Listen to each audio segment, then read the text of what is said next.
What substantial litigation requires this transfer of $800,000 tax dollars? Calls for transparency at yesterday's county commissioners meeting after residents asked that a big-ticket item be pulled from the consent agenda and discussed in the regular agenda. The consent agenda is considered housekeeping and is made up of several items voted on as a whole without discussion. One of those items was a transfer of $800,000 from the general fund reserve to the county attorney account to cover outside legal expenses. At the residents' request, the transfer was explained by interim county attorney Rich Commando. We've had some outstanding litigation issues that weren't anticipated.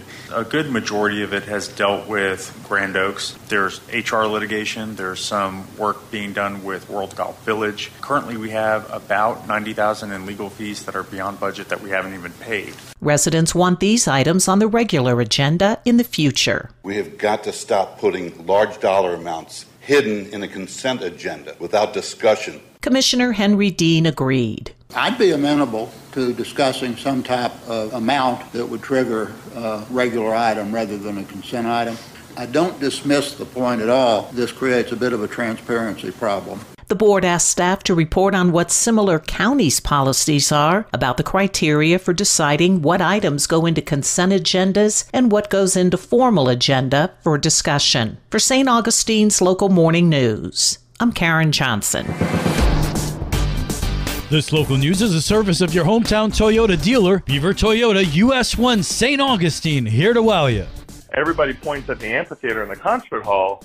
But, we have a lot more risk than everybody else because we have to guarantee. So if we get Willie Nelson to come in, we have to guarantee him $250,000 a night. We're getting reaction from St. Augustine Beach's mayor to Governor Ron DeSantis' budget vetoes and the local impact on the arts. Included in the cuts, $90 million earmarked for more than 600 arts and culture projects statewide promised by lawmakers. I think that there's some folks in the legislature and around that believe that at some point that these not-for-profits, which have boards, should be able to either fundraise to pay for salaries and stuff like that and not use the grant money, which should be used to program. Mayor Dylan Rumrell says venue operators like the city of St. Augustine Beach are better prepared. Let's use the amphitheater as an example. We are a not-for-profit, right? But the funding that we get goes 100% back into programming. It does not touch one salary for the amphitheater. Rumrell says they're already looking for ways to assist the local arts community. I think the amphitheater and the concert hall, at some point, once we get our ducks in a row, we're not even a year old on our own yet. But once we do that, I'm sure we will have some sort of grant process ourselves to help local not-for-profits in the community who are doing arts and culture. So stay tuned to that. For St. Augustine's Local Morning News, I'm Daryl Moody. This is a super exciting time for us. We know every minute matters in an emergency.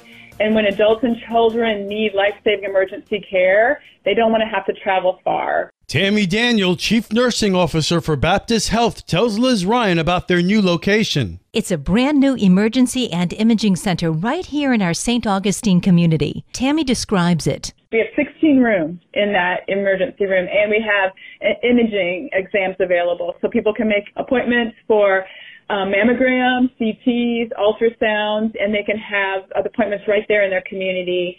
It's strategically located and easy to get to. It is located off of State Road 16, right off of 95. We're right there in St. Johns County in St. Augustine, right in the midst of where the people live. So we have complete access to emergency services in the community. People don't have to leave St. Augustine to get another type of care and access to emergency settings. This type of facility was really needed in this area. We know that that area is growing quite rapidly, and Baptist Health wants to be part of that community. We know that there's about 26,000 children within 9 miles of that hospital, and so having a full ER with pediatric services, board-certified emergency medicine right there in the community, because when your child's sick, you want instant access to care. We're affiliated with Wilson Children's Hospital, so people can have the full network of paramedics, pharmacists, and access to everything that the Children's Hospital has, in addition to having it right there in their community. They just opened Monday, and they're very excited. We're very anxious to see patients come through and get full care. We have dedicated staff that are trained specifically in emergency medicine. They've been training for over 2 months, waiting for this to open. For St. Augustine's Local Morning News, I'm Liz Ryan. And now you're up to date with St. Augustine's Local Morning News. I'm Rich Carroll.